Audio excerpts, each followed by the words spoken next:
What if success isn't the ultimate goal? What if the relentless pursuit of external achievements, money, fame, status, is actually a distraction from what truly matters? Marcus Aurelius, one of history's most renowned Stoic philosophers, once wrote, "You have power over your mind, not outside events. Realize this, and you will find strength." This simple yet profound idea challenges everything we've been taught about success. For the Stoics, the real measure of a life well lived isn't found in accolades or material wealth, but in the quiet cultivation of virtue, presence, and resilience. In a world that constantly tells us to chase more money, more recognition, more followers, the Stoics offer a radically different perspective. They teach us that true fulfillment comes not from what we achieve, but from how we live. It's about detaching from the outcomes we can't control and focusing instead on the choices we can make in each moment. It's about being fully present, even when life feels chaotic, and building an unshakable inner strength that no external circumstance can take away. So, what do Stoics prioritize instead of success? It's not about rejecting ambition or giving up on goals.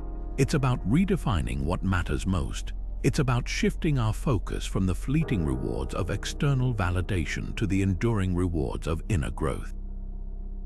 In this video, we'll explore the Stoic principles of detachment, presence, and resilience, and how they can help us live a life of deeper meaning and purpose, regardless of what the world throws our way. Let's dive in. Success, as the world defines it, is a mirage. It's a shimmering illusion that promises fulfillment but often leaves us feeling emptier than before. The Stoics understood this better than anyone. They saw that external achievements, whether it's wealth, fame, or status, are fleeting and unreliable. Why?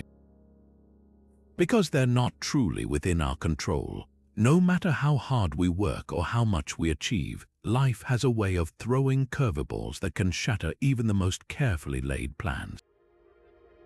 Epictetus, one of the great Stoic teachers, put it simply, "Some things are within our power while others are not." What's within our power? Our thoughts, our actions, our character.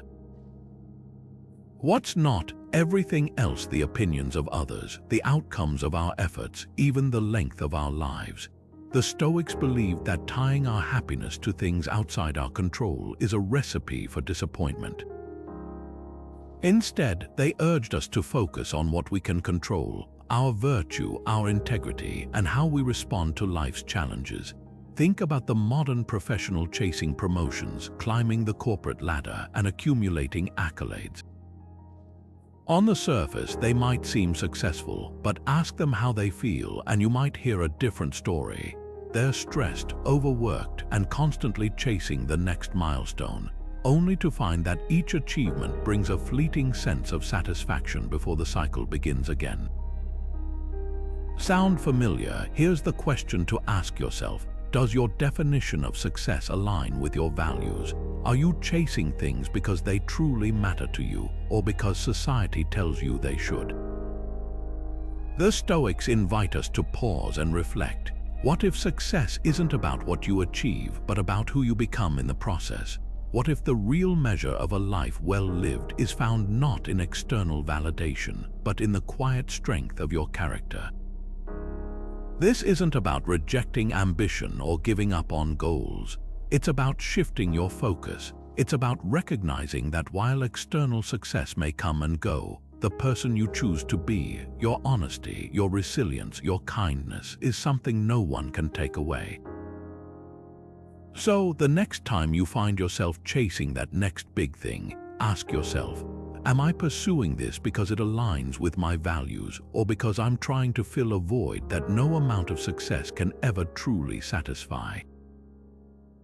What does it mean to truly succeed? Is it the size of your bank account, the title on your business card, or the number of likes on your latest post?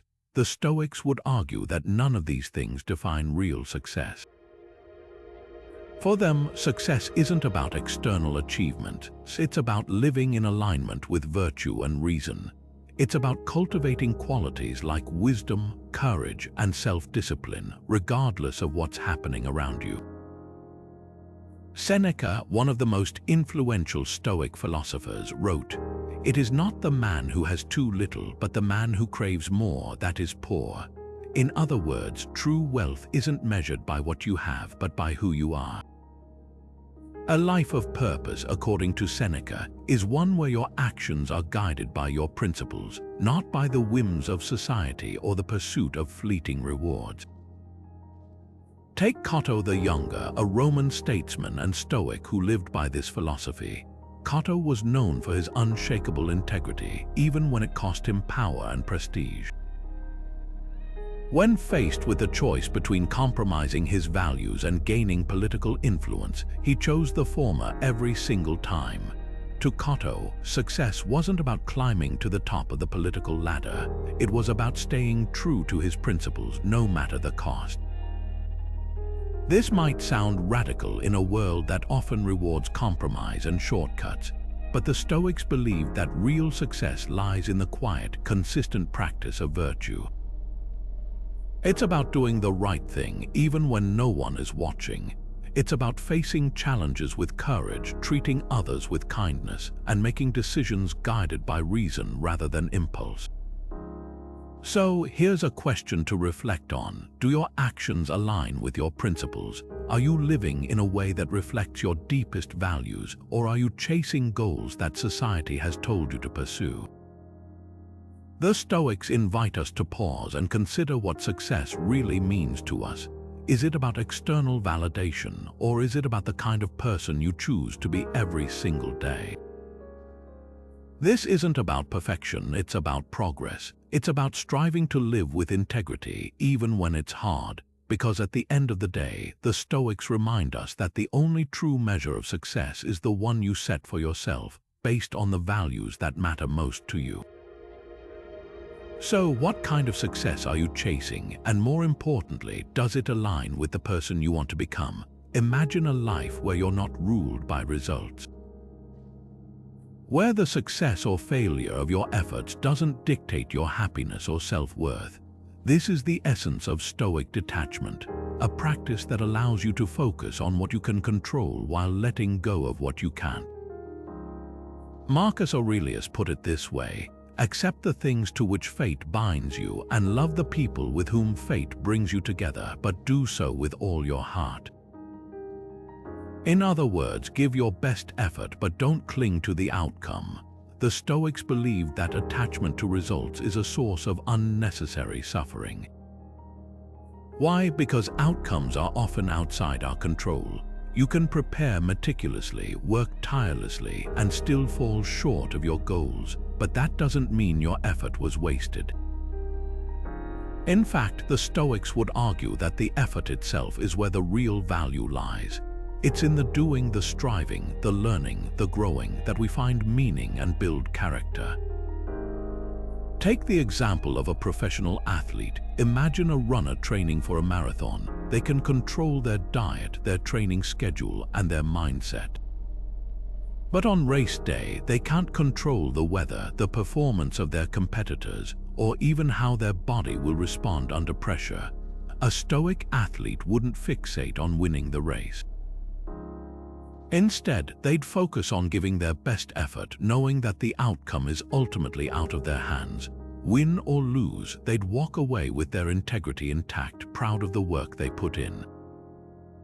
This principle applies to all areas of life. Whether you're working on a project, building a relationship, or pursuing a personal goal, the Stoics remind us to focus on the process, not the prize. It's about showing up fully, doing your best, and then letting go of the rest. So, here's a question to reflect on. How often do you tie your sense of worth to the results you achieve? Do you feel like a failure when things don't go as planned, even if you gave it your all? The Stoics invite us to shift our perspective. What if, instead of measuring success by outcomes, we measured it by the effort we put in and the lessons we learned along the way? Detachment doesn't mean apathy or giving up. It means freeing yourself from the emotional roller coaster of external validation. It means finding peace in the knowledge that you've done your best regardless of the outcome. So the next time you're faced with a challenge, ask yourself, am I focusing on what I can control, or am I letting the fear of failure or the desire for success dictate my happiness? The Stoics would argue that true freedom lies in letting go of the need to control the uncontrollable and embracing the journey one step at a time. The past is gone, the future is uncertain, what's left is now. This simple truth lies at the heart of Stoic philosophy. While the world around us often pulls us in 1,000 directions toward regrets about yesterday or anxieties about tomorrow, the Stoics remind us that the only moment we truly have is this one. Seneca, one of the great Stoic thinkers, put it beautifully. The greatest obstacle to living is expectancy, which hangs upon tomorrow and loses today. In other words, when we're constantly chasing future success, we risk missing the life that's happening right in front of us. Think about it. How often do you find yourself so focused on what's next, the next promotion, the next milestone, the next big achievement, that you forget to fully experience where you are right now? It's easy to get caught up in the endless cycle of planning and striving, but the Stoics would argue that this mindset robs us of the richness of the present moment. They believed that true peace and fulfillment come not from what we might achieve in the future, but from how fully we engage with the here and now. Take the example of someone working tirelessly toward a career goal. They might spend years climbing the corporate ladder, sacrificing time with loved ones, skipping meals, and losing sleep, all in the name of future success. But what happens when they finally reach that goal? Often, they realize they've been so focused on the destination that they've missed the journey. The Stoics would say that this is a tragic waste of the present, the only time we truly have to live. So how can we break free from this cycle? It starts with mindfulness, the practice of being fully present in each moment. This doesn't mean abandoning your goals or giving up on ambition. It simply means shifting your focus from what's ahead to what's right in front of you. It's about savoring the small, everyday moments, the warmth of the sun on your skin, the laughter of a friend, the satisfaction of a job well done without letting the weight of future expectations overshadow them. Here's a challenge for you. Try practicing presence in your daily routine. The next time you're eating a meal, really taste it. Notice the textures, the flavors, the way it nourishes your body. When you're talking to someone, really listen not just to their words, but to the emotions behind them. And when you're working on a task, give it your full attention, even if it's something small or mundane. These moments might seem insignificant, but they're the building blocks of a meaningful life. The Stoics remind us that life is happening right now, not in some distant future. By embracing the present, we free ourselves from the endless cycle of striving and worrying. We learn to find joy in the journey, not just the destination. So the next time you catch yourself obsessing over what's next, take a deep breath and ask yourself, am I fully here in this moment? Because this moment, right here, right now, is the only one you're guaranteed. And it's worth living fully. Failure isn't the end, it's a lesson. The Stoics understood this better than most. They saw setbacks not as roadblocks, but as opportunities to grow stronger, wiser, and more resilient.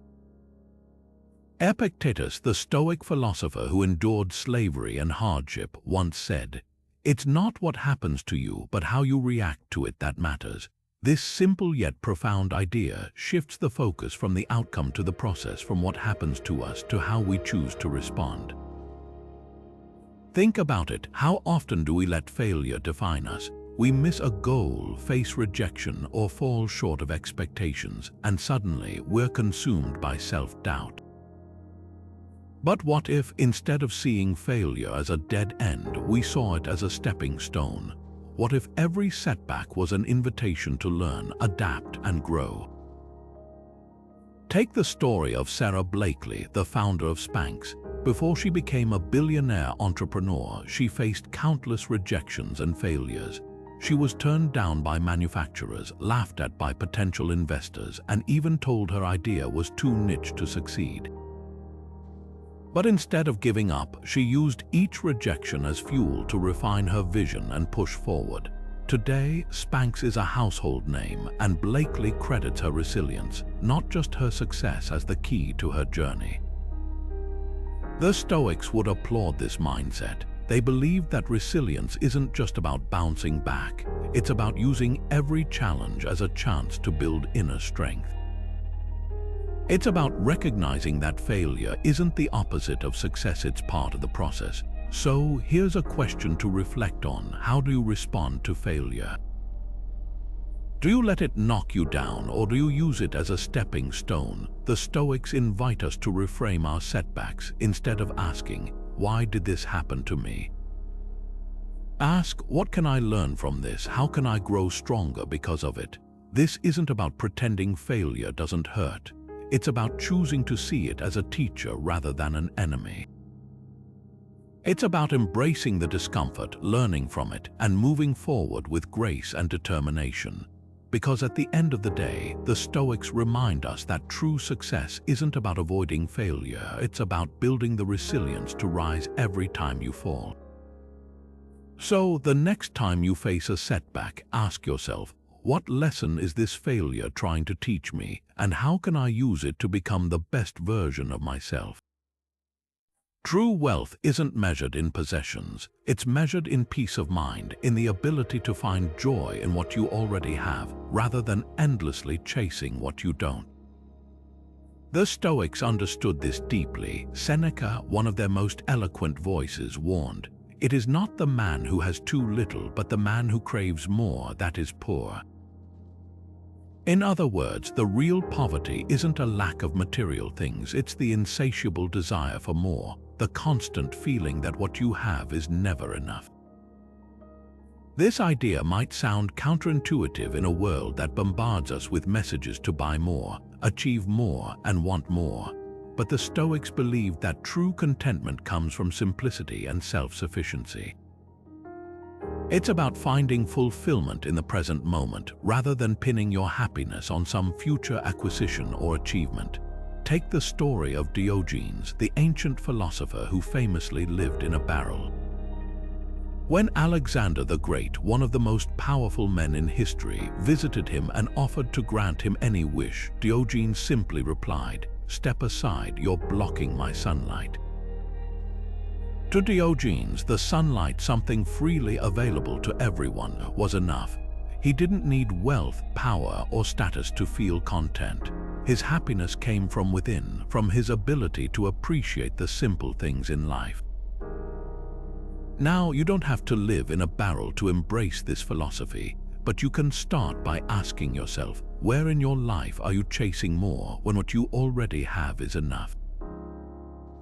Maybe it's the constant need for the latest gadget, the pressure to keep up with trends, or the belief that you'll finally be happy once you reach a certain milestone. The Stoics would challenge you to pause and reflect. What if you already have everything you need to be content? Contentment doesn't mean settling or giving up on growth.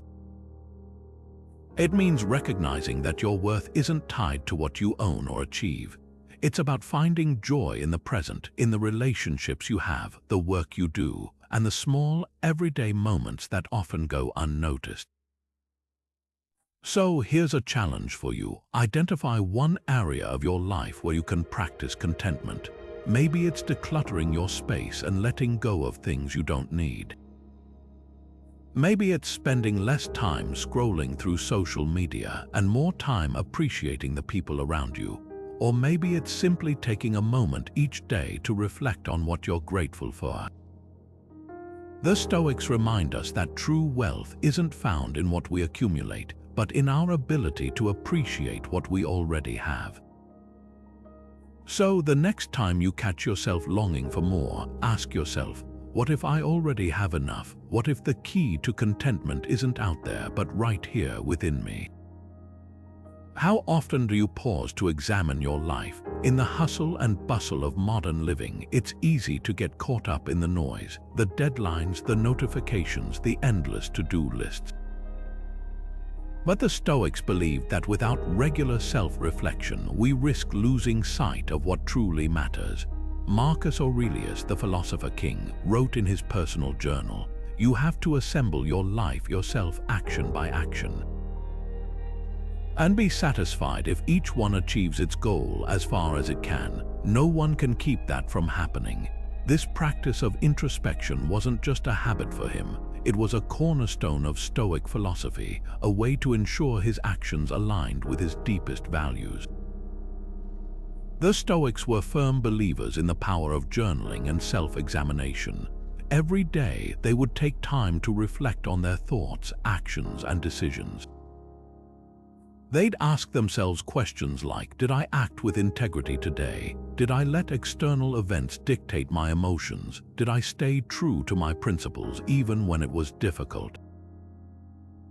This wasn't about self-criticism, it was about growth. By holding themselves accountable, they could course correct, learn from their mistakes, and move forward with greater clarity and purpose. Take the example of a modern professional, let's call her Sarah. Sarah is a high-powered executive with a demanding schedule, but every evening she sets aside 10 minutes to journal. She reflects on her day, noting moments where she felt proud of her actions and areas where she could improve. This simple practice helps her stay grounded, focused, and aligned with her values even in the chaos of her career. It's a modern take on an ancient Stoic tradition, and it's just as powerful today as it was thousands of years ago. So, here's a challenge for you. This week, dedicate time to self-reflection. It doesn't have to be long, just 5 or 10 minutes a day. Grab a notebook or even use your phone and ask yourself, did I live in alignment with my values today? Did I respond to challenges with resilience and grace? What can I learn from today's experiences? The Stoics remind us that self-reflection isn't just a tool for personal growth, it's a way to live with intention. It's about taking ownership of your life one day at a time and ensuring that your actions reflect the person you aspire to be. So, the next time you feel overwhelmed or disconnected, pause. Reflect and ask yourself, am I living in a way that aligns with what truly matters to me? Because at the end of the day, the most important conversation you'll ever have is the one you have with yourself. What if every decision was guided by logic, not impulse? Imagine a life where your choices weren't swayed by fleeting emotions, societal pressures, or the fear of what others might think. This is the Stoic approach to decision-making, a practice rooted in reason, clarity, and inner alignment. Epictetus, the Stoic philosopher who endured slavery and hardship, once said, "It is not things that disturb us, but our judgments about things."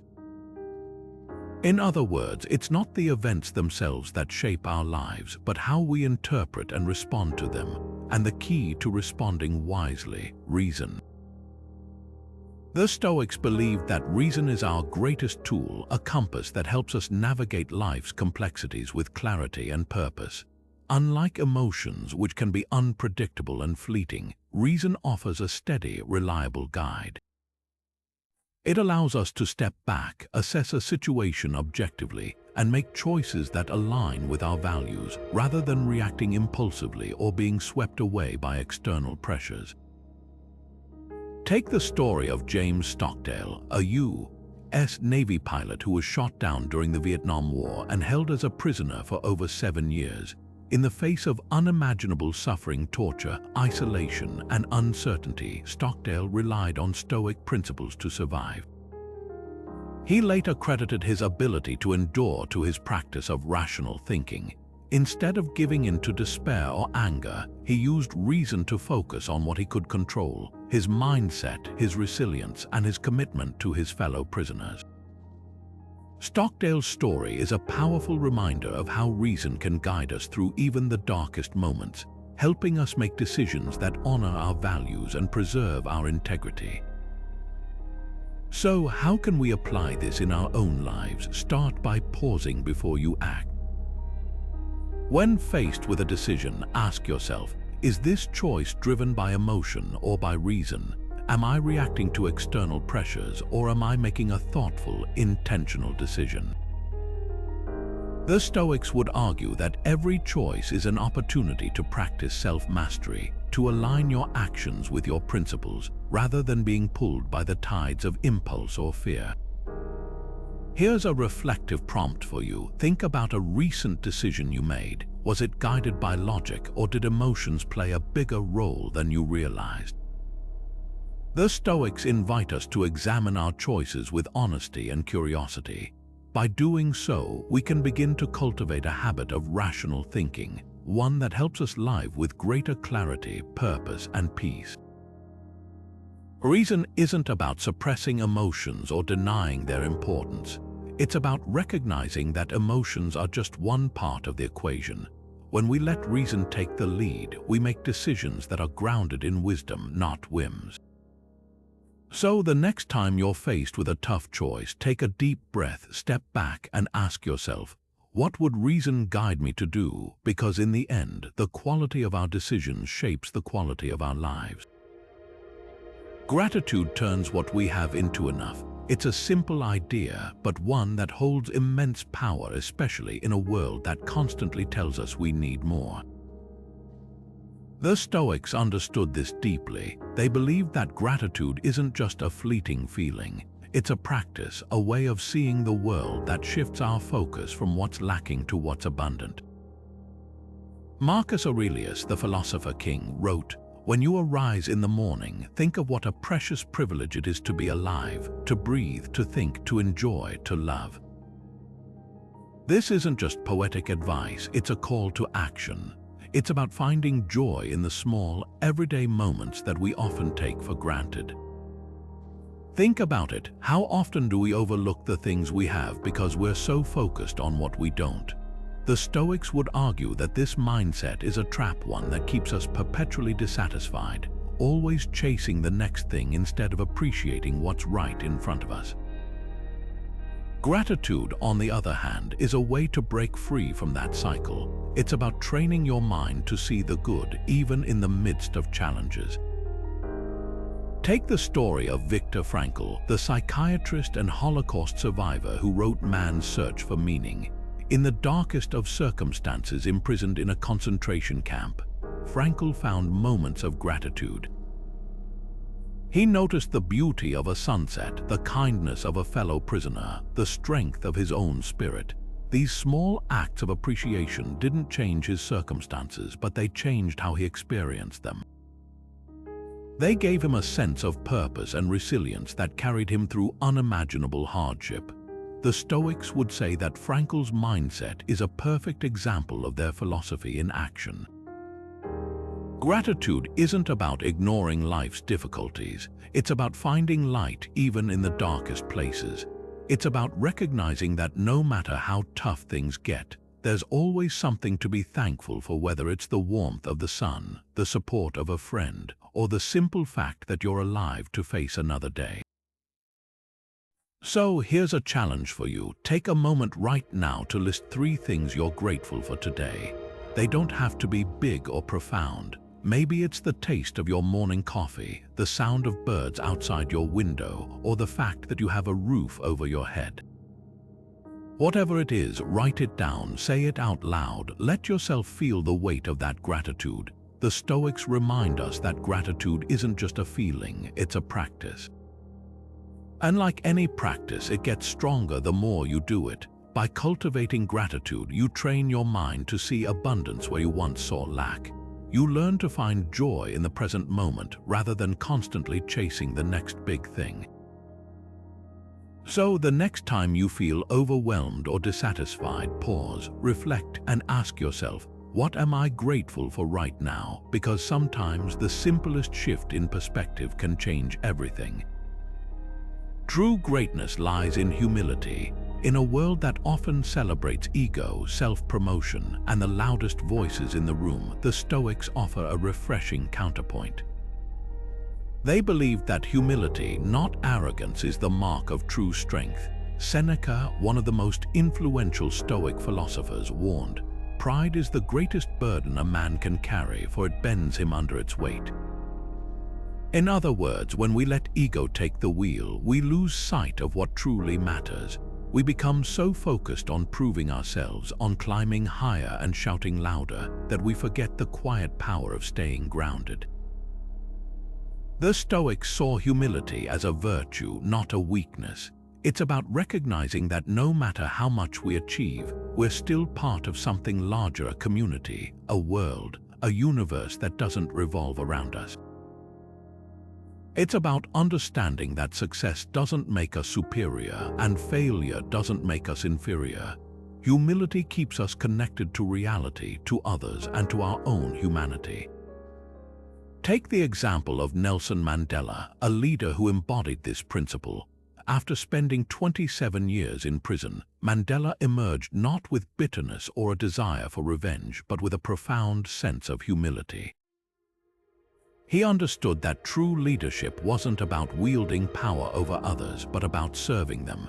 His ability to forgive, to listen, and to lead with compassion transformed a nation and inspired the world. Mandela's humility wasn't a sign of weakness, it was his greatest strength. So, here's a question to reflect on. How does humility show up in your life? Do you find yourself striving to prove your worth, or are you comfortable letting your actions speak for themselves? The Stoics invite us to examine our relationship with ego. Are we chasing success to feed our pride, or are we pursuing goals that align with our values and serve others? Humility isn't about downplaying your achievements or shrinking yourself to make others comfortable. It's about staying grounded even when you rise. It's about recognizing that no matter how high you climb, you're still human, flawed, imperfect, and beautifully ordinary. Here's a challenge for you. The next time you achieve something significant, pause. Instead of rushing to share it with the world, take a moment to reflect. How can you celebrate your success without letting it inflate your ego? How can you use your achievements to lift others up rather than putting yourself on a pedestal?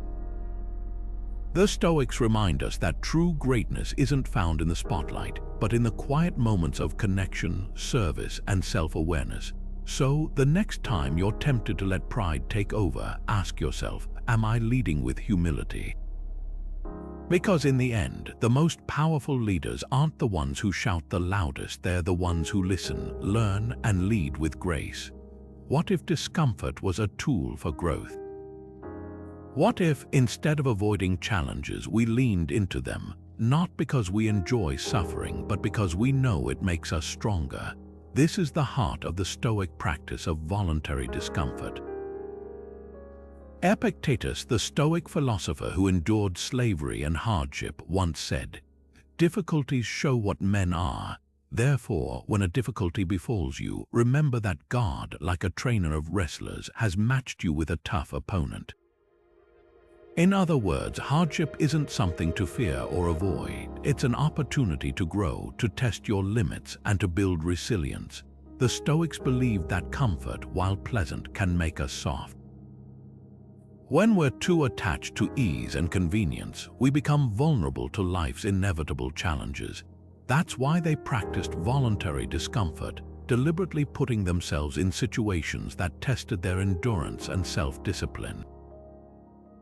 This wasn't about punishing themselves or seeking pain for its own sake. It was about training their minds and bodies to handle adversity, so they wouldn't be caught off guard when life threw its curveballs.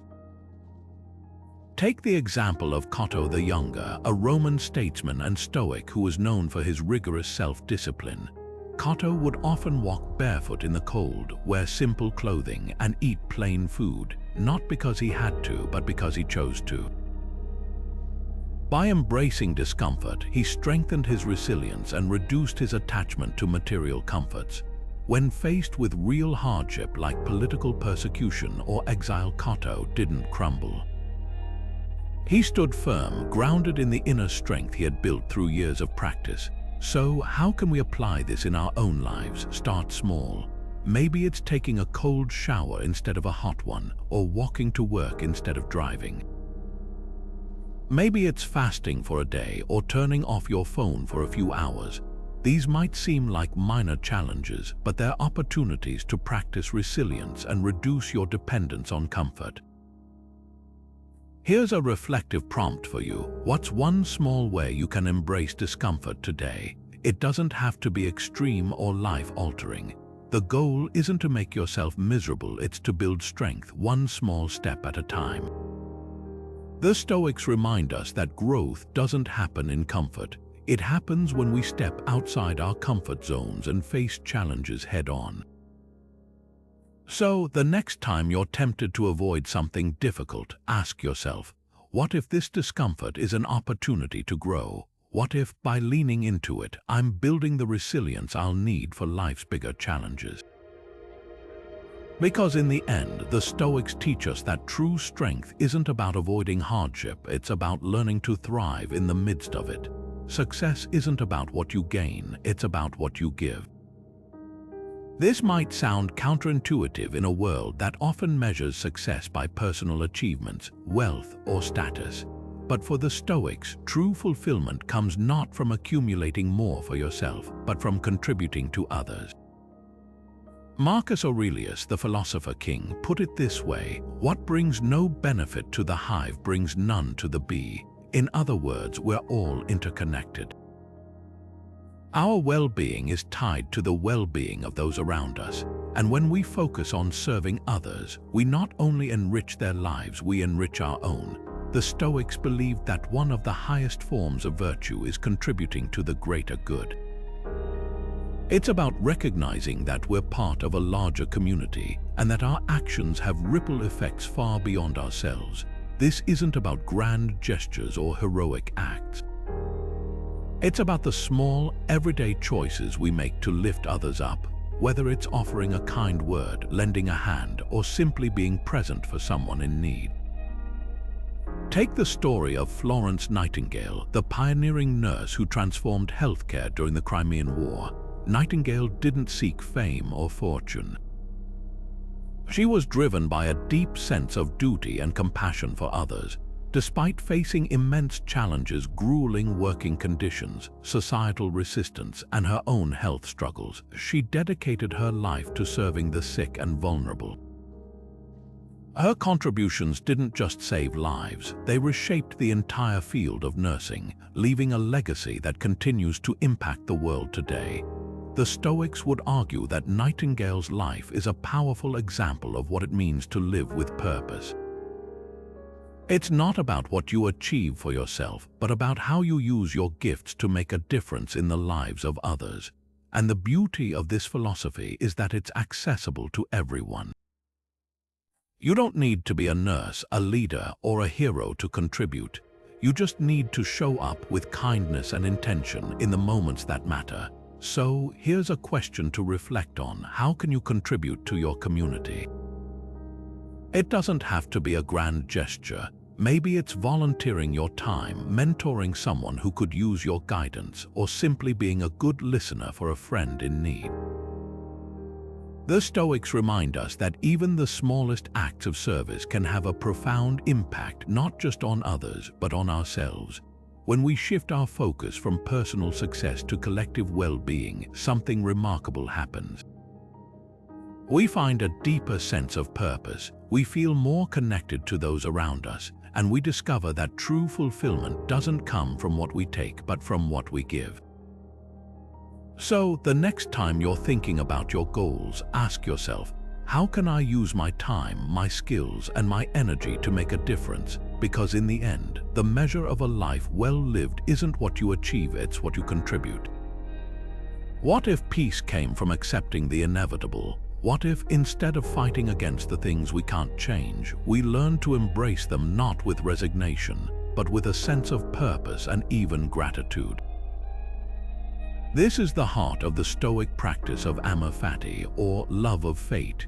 It's about seeing every twist and turn in life not as a setback but as an opportunity to grow.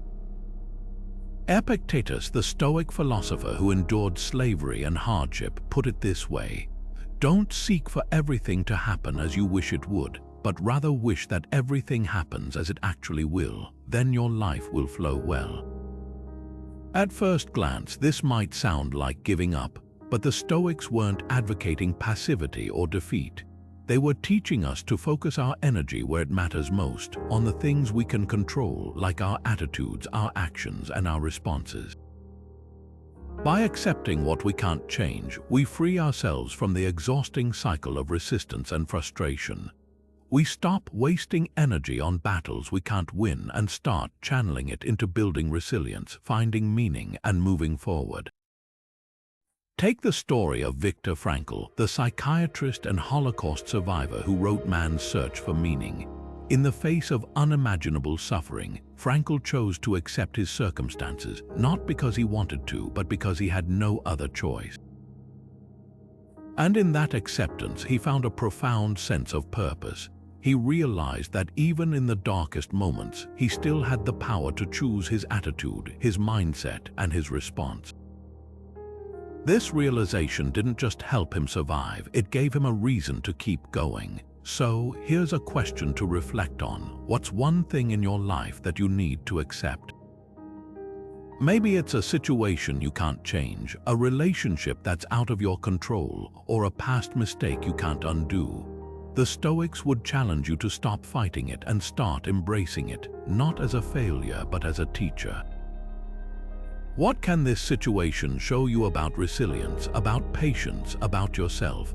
Acceptance doesn't mean you stop caring or stop trying. It means you stop letting the uncontrollable dictate your happiness. It's about finding peace in the midst of chaos, strength in the face of adversity, and meaning in the unexpected.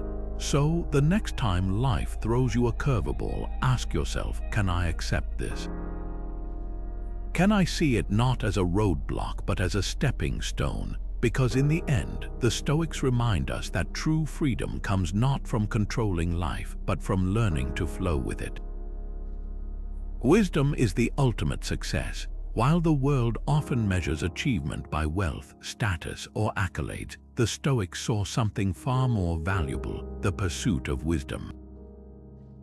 For them, true success wasn't about what you accumulated, but about how much you learned, how deeply you understood the world, and how well you lived in alignment with your principles. Seneca, one of the great Stoic thinkers, put it this way: as long as you live, keep learning how to live. This simple yet profound idea reminds us that wisdom isn't a destination, it's a lifelong journey.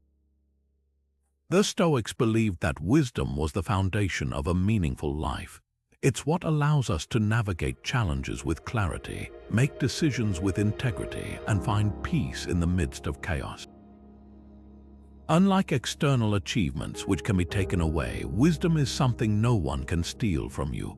It's a treasure that grows richer with time, shaped by experience, reflection, and an unquenchable curiosity about the world. Take the example of Benjamin Franklin, one of America's founding fathers.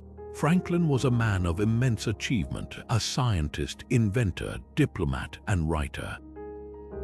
But what set him apart wasn't just his accomplishments, it was his relentless pursuit of wisdom.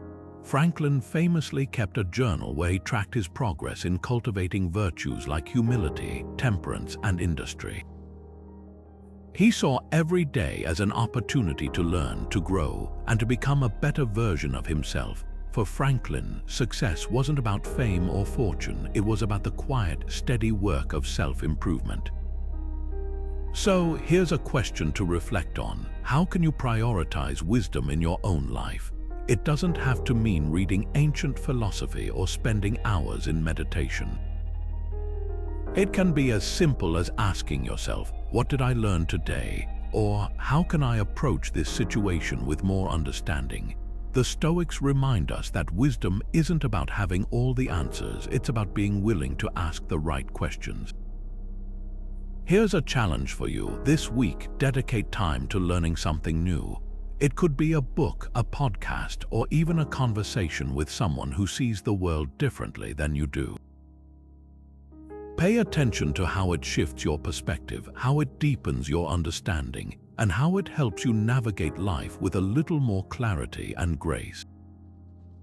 The Stoics believed that the pursuit of wisdom is the highest form of success. It's not about what you achieve, but about who you become in the process.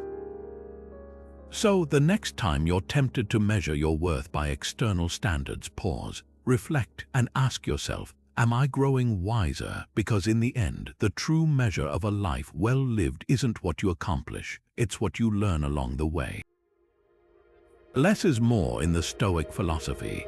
While modern society often equates success with accumulation, more possessions, more achievements, more status, the Stoics took a radically different approach. They believed that simplicity was the key to clarity, and that by stripping away the unnecessary, we could focus on what truly matters. Marcus Aurelius, the philosopher king, once wrote, "Very little is needed to make a happy life. It is all within yourself, in your way of thinking." This idea might sound counterintuitive, but it's at the heart of Stoic minimalism, the belief that true wealth isn't found in what we own, but in what we choose to let go of. The Stoics weren't against material possessions, but they warned against becoming attached to them. They saw clutter, whether physical, mental, or emotional, as a distraction from the things that truly matter, our values, our relationships, and our inner peace. By simplifying our lives, we create space to focus on what's essential, rather than being weighed down by the trivial. Take the example of Henry David Thoreau, the 19th century philosopher and author of Walden. Thoreau famously retreated to a small cabin in the woods where he lived a life of deliberate simplicity. He didn't do this to escape society, but to better understand it and himself. By stripping away the distractions of modern life, Thoreau found clarity, purpose, and a deeper connection to the world around him. His experiment in minimalism wasn't just about living with less, it was about living with intention. So, here's a question to reflect on. What's one area of your life you can simplify? Maybe it's decluttering your home, cutting back on commitments, or reducing the time you spend scrolling through social media. The Stoics would challenge you to ask yourself, does this add value to my life, or is it just noise? Minimalism isn't about deprivation, it's about liberation. It's about freeing yourself from the things that don't serve you, so you can focus on what does. So, the next time you feel overwhelmed by the clutter in your life, pause. Reflect and ask yourself, what can I let go of to make room for what truly matters? Because in the end, the Stoics remind us that less isn't just more, it's everything. Integrity is the foundation of a meaningful life. For the Stoics, living with integrity wasn't just a nice idea, it was a non-negotiable. They believed that true success isn't measured by what you achieve, but by how closely your actions align with your values. Epictetus, the Stoic philosopher who endured slavery and hardship, put it this way: first say to yourself what you would be, and then do what you have to do. In other words, integrity isn't about grand gestures or public displays of virtue. It's about the small, everyday choices we make to stay true to ourselves, even when it's inconvenient or uncomfortable. Think about it. How often do we compromise our values for the sake of convenience, approval, or short-term gain? Maybe it's telling a white lie to avoid conflict, cutting corners at work to meet a deadline, or staying silent when we see something wrong. The Stoics would argue that these small compromises chip away at our integrity, eroding the foundation of a meaningful life.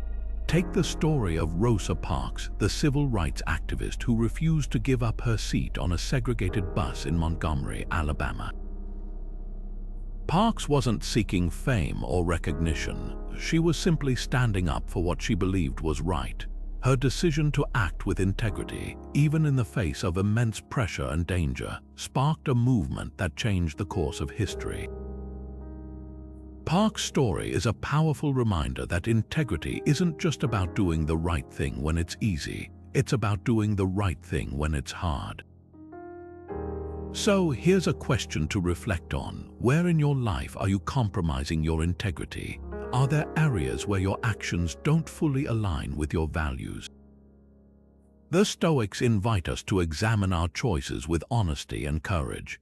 It's not about being perfect, it's about striving to live with greater consistency between what we believe and how we act.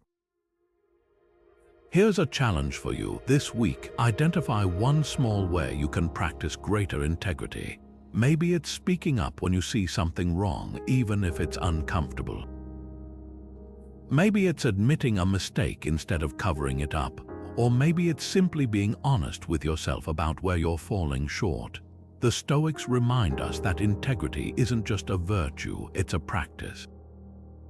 And like any practice, it gets stronger the more we do it. By aligning our actions with our values, we build a life of authenticity, purpose, and inner peace.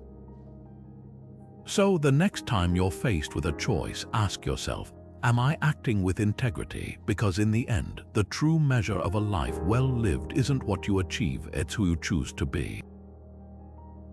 We rise by lifting others. This simple yet profound idea lies at the heart of Stoic philosophy.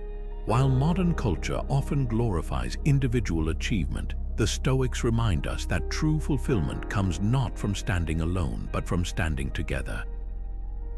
Marcus Aurelius, the philosopher king, once wrote, "What brings no benefit to the hive brings none to the bee." In other words, we're all interconnected. Our well-being is tied to the well-being of those around us, and when we focus on building strong relationships and contributing to our communities, we not only enrich their lives, we enrich our own. The Stoics believed that one of the highest forms of virtue is contributing to the greater good. It's about recognizing that we're part of a larger whole and that our actions have ripple effects far beyond ourselves. This isn't about grand gestures or heroic acts. It's about the small, everyday choices we make to lift others up, whether it's offering a kind word, lending a hand, or simply being present for someone in need. Take the story of Fred Rogers, the beloved host of Mr. Rogers' Neighborhood. Rogers wasn't just a television personality, he was a beacon of kindness and community. Through his show, he taught generations of children the importance of empathy, compassion, and connection. But Rogers didn't just talk about these values, he lived them. He spent his life building bridges between people, creating spaces where everyone felt seen, valued, and loved. His legacy is a testament to the power of community and the profound impact one person can have when they dedicate themselves to serving others. So, here's a question to reflect on. How can you strengthen your connections with others? It doesn't have to be a grand gesture. Maybe it's reaching out to a friend you haven't spoken to in a while, volunteering your time to a cause you care about, or simply being a little more present in your daily interactions. The Stoics remind us that even the smallest acts of kindness can have a ripple effect, creating waves of positivity that extend far beyond what we can see. When we shift our focus from individual success to collective well-being, something remarkable happens. We find a deeper sense of purpose. We feel more connected to those around us. And we discover that true fulfillment doesn't come from what we achieve for ourselves, but from what we contribute to others. So, the next time you're thinking about your goals, ask yourself, how can I use my time, my skills, and my energy to make a difference? Because in the end, the measure of a life well lived isn't what you accomplish, it's how you lift others up along the way. What if remembering death could change your life? It might sound morbid, but for the Stoics, this practice known as memento mori, or remember you must die, was a powerful tool for living with purpose and clarity. Seneca, one of the great Stoic philosophers, wrote, "It is not that we have a short time to live, but that we waste a lot of it. This isn't a call to despair, it's a call to action." By keeping the inevitability of death in mind, the Stoics believed we could strip away the distractions and focus on what truly matters. Think about it. How often do we put off the things that matter most, spending time with loved ones, pursuing our passions, or simply being present, because we think we'll have more time later? The Stoics would argue that this mindset is a trap. Life is unpredictable, and none of us know how much time we have left. By embracing the reality of our mortality, we can stop procrastinating on the things that truly matter and start living with intention. Take the story of Steve Jobs, the co-founder of Apple. Jobs was famously inspired by the idea of memento mori.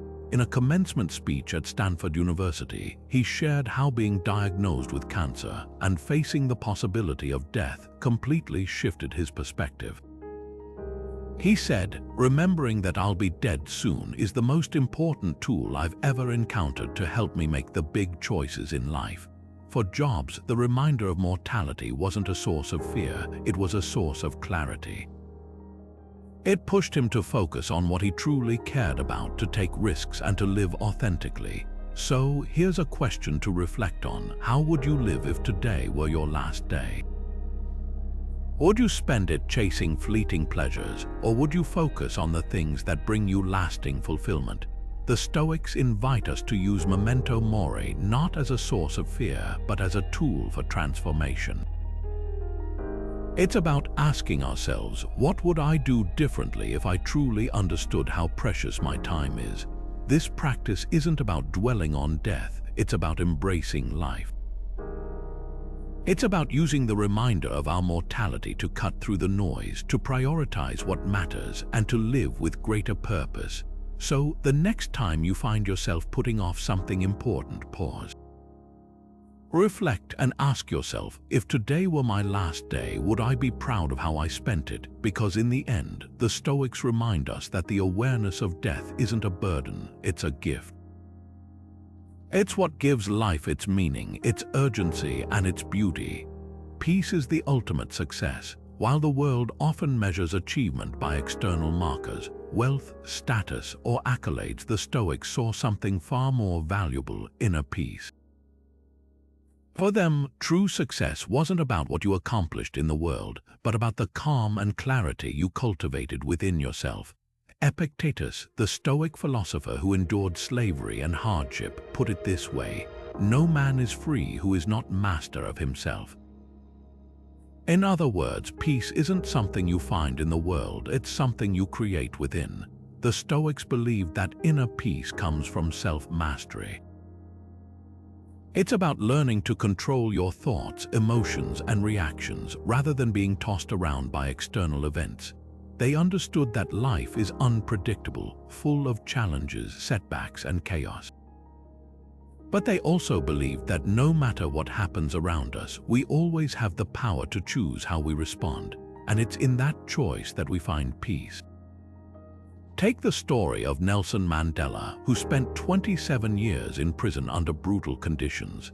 Instead of letting anger and bitterness consume him, Mandela chose to focus on what he could control: his mindset, his resilience, and his commitment to justice. He cultivated a sense of inner peace that not only sustained him through those long years, but also allowed him to emerge as a leader of extraordinary grace and compassion. Mandela's story is a powerful reminder that peace isn't the absence of chaos, it's the ability to remain calm and centered in the midst of it. So, here's a question to reflect on: how can you cultivate inner peace in your own life?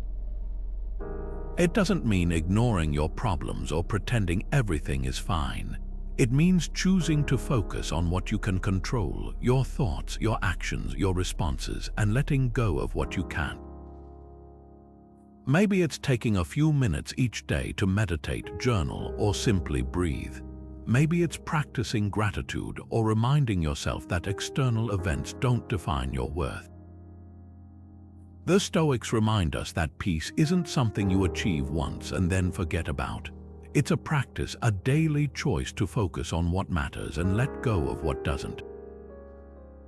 So, the next time you feel overwhelmed by the chaos of life, pause, reflect, and ask yourself, where can I find peace within myself? because in the end, the ultimate success isn't what you achieve, it's the calm and clarity you carry with you, no matter what life throws your way. Discipline is the bridge between goals and accomplishment. It's what turns intention into action and dreams into reality. For the Stoics, discipline wasn't just about willpower or rigid routines. It was about aligning your actions with your deepest values. Marcus Aurelius, the philosopher king, put it this way: "You have power over your mind, not outside events. Realize this and you will find strength." In other words, discipline isn't about controlling the world around you. It's about mastering yourself. The Stoics believed that self-control is the foundation of a meaningful life. It's what allows us to stay true to our principles even when it's hard. Think about it. How often do we set goals, whether it's eating healthier, being more present, or pursuing a passion, only to let distractions, excuses, or temptations derail us? The Stoics would argue that without discipline, even the noblest intentions can fall apart. Take the story of J.K. Rowling, the author of the Harry Potter series. Before she became one of the most successful writers in history, Rowling faced countless rejections and setbacks. She was a single mother living on welfare, struggling to make ends meet. But she didn't let those challenges stop her. Every day, she carved out time to write, even if it was just a few hours in a cafe. Her discipline, her commitment to her craft, even in the face of adversity, was what ultimately led to her success. So, here's a question to reflect on. Where in your life can you practice greater discipline? Maybe it's waking up earlier to work on a passion project, setting boundaries with your time, or simply being more consistent in your daily habits. The Stoics would challenge you to ask yourself, are my actions aligned with my values? Am I putting in the effort even when it's uncomfortable? Discipline isn't about perfection, it's about progress. It's about showing up day after day, even when the results aren't immediate. Because in the end, the Stoics remind us that true success isn't about what you achieve, but about the person you become in the process. So, the next time you're tempted to give in to distraction or procrastination, pause, reflect, and ask yourself, what's one small step I can take today to build the discipline I need to achieve my goals? Because in the end, it's not the grand gestures that define us, it's the quiet, consistent effort we put in every single day. What if loving your fate could transform your life? What if, instead of resisting the twists and turns of your journey, you embrace them not with resignation, but with gratitude and purpose? This is the heart of the Stoic practice of Amor Fati, or love of fate. It's about seeing every challenge, every setback, and every unexpected turn as an opportunity to grow, to learn, and to become stronger. The Stoics believed that life isn't something to be controlled, it's something to be lived. They understood that while we can't always choose what happens to us, we can always choose how we respond. And by embracing our fate, we free ourselves from the exhausting cycle of resistance and frustration. Friedrich Nietzsche, who was deeply inspired by Stoic philosophy, put it this way: "My formula for greatness in a human being is Amor Fati, that one wants nothing to be different, not forward, not backward, not in all eternity. Not merely bear what is necessary, still less conceal it, but love it." Think about it. How often do we waste energy fighting against things we can't change? We resist setbacks, resent challenges, and wish our circumstances were different. But what if, instead of seeing these moments as obstacles, we saw them as opportunities? What if we learned to love our fate, not because it's easy, but because it's ours? Take the story of Malala Yousafzai, the young activist who was shot by the Taliban for advocating for girls' education. Instead of letting this horrific event define her in a negative way, Malala chose to embrace her fate. She used her experience as a platform to fight even harder for what she believed in, becoming a global symbol of courage and resilience. Her ability to accept her circumstances and even find purpose in them is a powerful example of Amor Fati in action. So here's a question to reflect on. How can you practice Amor Fati in your own life? What's one challenge or circumstance you've been resisting that you could choose to embrace instead? Maybe it's a difficult relationship, a career setback, or even a personal flaw you've been struggling to accept. The Stoics invite us to ask, what can this situation teach me? How can it help me grow? This isn't about pretending everything is perfect or ignoring the pain of difficult experiences. It's about shifting your perspective from seeing life as something that happens to you to seeing it as something that happens for you. It's about finding meaning in the mess, strength in the struggle, and beauty in the unexpected. So the next time you're faced with a challenge, pause. Reflect and ask yourself, can I love my fate even in this moment? Because in the end, the Stoics remind us that true freedom comes not from controlling life, but from learning to flow with it and finding purpose in every step of the journey. So what have we learned? The Stoics didn't chase success as the world defines it, money, fame, or status. Instead, they focused on what truly matters: detachment from outcomes, presence in the moment, resilience in the face of challenges, and the cultivation of inner peace. These aren't just lofty ideals, they're practical tools for living a life of meaning and purpose, no matter what comes your way. Detachment teaches us to let go of what we can't control, freeing us from the emotional roller coaster of external validation. Presence reminds us that life is happening right now, not in some distant future. Resilience shows us that failure isn't the end, it's an opportunity to grow stronger. And inner peace, that's the ultimate success, the calm center we carry within us, no matter how chaotic the world becomes. Seneca, one of the great Stoic thinkers, put it beautifully. It is not that we have a short time to live, but that we waste a lot of it. A life well lived isn't measured by what we achieve, but by how we live, by the virtues we cultivate, the relationships we nurture, and the impact we have on the world around us. So here's a question to leave you with. What would your life look like if you focused on virtue over success? If you stopped chasing external validation and started living in alignment with your deepest values? Take a moment to reflect on that, and if this video resonated with you, hit that subscribe button and share your thoughts in the comments below.